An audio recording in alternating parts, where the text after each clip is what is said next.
Today I'm going to show you how I built my AI responses to act as a default reply that is connected through Dialogflow, basically, right?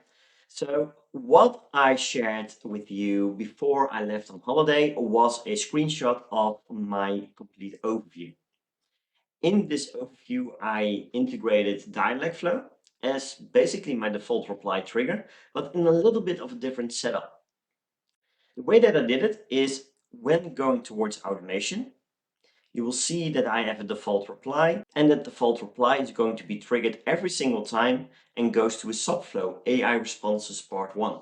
If I go towards this subflow, you will see that we will come towards this overview. So how does this work and act as a Dialogflow trigger, basically, right? So it is a little bit different because normally I would use a custom payload inside the Dialogflow responses to be able to send the custom response that I set up inside of UChat. But the thing is, I also want to make use of the full integration that UChat has, and with that also comes the intent detection score.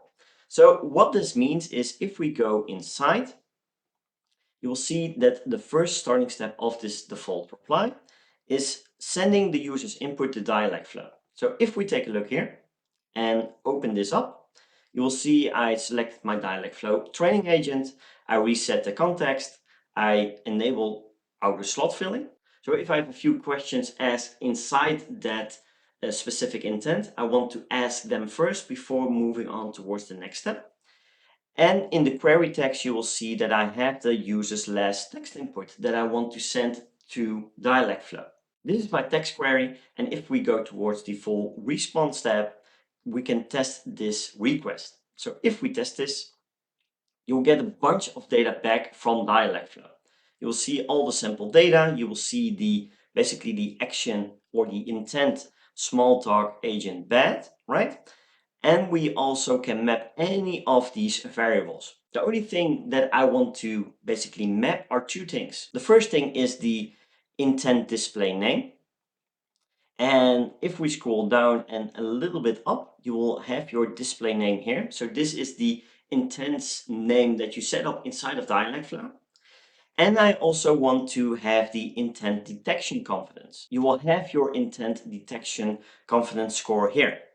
1 stands for basically 100%. And if it gives any kind of lower value like 0.43 and a bunch of numbers, then basically that would be 43%.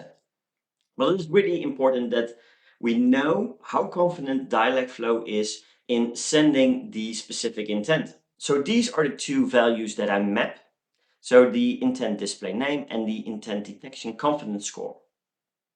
I map these two custom fields, as you can see. One is the Dialogflow intent name and the other one is the Dialogflow detection score.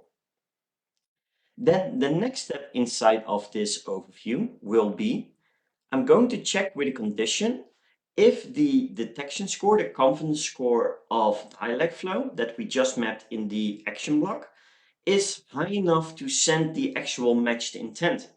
So I set this at 0.8. If the intent score is high enough, then we are going to proceed towards the yes path and we're going to check the intent name and then send the proper response. If the intent detection score is too low, for example, I'm going to trigger my default reply that is set up inside of here as well. So this is a really good way of using Dialogflow full native integration with UChat to check if Dialogflow is confident enough to match the proper intent. If not, you can trigger any kind of default reply. But if the score is high enough, you can trigger your intended reply like I set up basically inside of my responses overview. As you can see, I only set up a few condition blocks yet to check for the intent name, and if it's matching, then I'm going towards the proper response. I need to do that for all the responses here and then 4 more pages that I set up inside of my Dialogflow training agent. But this is a good way to use Dialogflow native integration with UChat and really provide more valued answers, responses towards your subscribers. If you have any questions, do feel free to reach out. If you like the video and want to see more of these kinds of setups, do drop a like. This will help us out reach more people. And of course, subscribe to the channel to get notified as soon as more videos go live. For now, have a great day, take care, and talk soon.